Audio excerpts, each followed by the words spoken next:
Vous avez tourné ce film dans votre propre village et avec votre fille. C'est une histoire personnelle? Alors, ce qui est le plus personnel, c'est ma relation avec ce village, effectivement, et puis le personnage principal.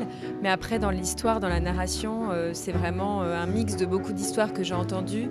Donc, c'est pas une histoire à proprement parler autobiographique, même si je vais beaucoup m'inspirer de cette région, d'histoires que j'ai entendues dans mon enfance, parce que comme Salomé, comme cette petite fille, je suis née en France de parents portugais, et donc je revenais au village auprès de ma grand-mère tous les ans pour les vacances d'été. Justement, en parlant de croyances locales, dans le film, on parle de sorcellerie, il y a beaucoup de faits comme cela. Comment vous est venue cette idée? Est-ce que c'est des croyances qui sont toujours ancrées dans la culture portugaise?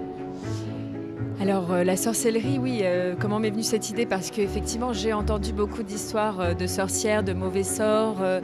Dans ma famille, on croit au pouvoir des esprits, des plantes. Donc bien sûr, je me suis inspirée de ces histoires plus personnelles et plus intimes, un peu différentes, et de se confronter peut-être à des situations inexplicables.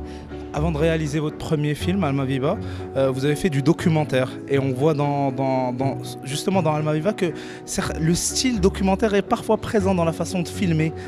Pourquoi ce choix de réalisation? C'est vrai que en tant que spectatrice, quand je vais voir un film, j'ai vraiment besoin d'y croire. Je tiens beaucoup à cette crédibilité. Et donc tout le film s'est fait en essayant de mettre de côté les effets de cinéma ou être trop spectaculaire pour être au plus proche de ce village, de cette réalité, de ces visages. Et c'est vrai que la grande partie du casting, c'est des acteurs non professionnels, même si il y a aussi des actrices professionnelles qui sont incroyables, et sans elles, ça n'aurait pas été possible. J'ai fait du théâtre avant. D'ailleurs, j'ai fait du théâtre en Maroc, d'ailleurs.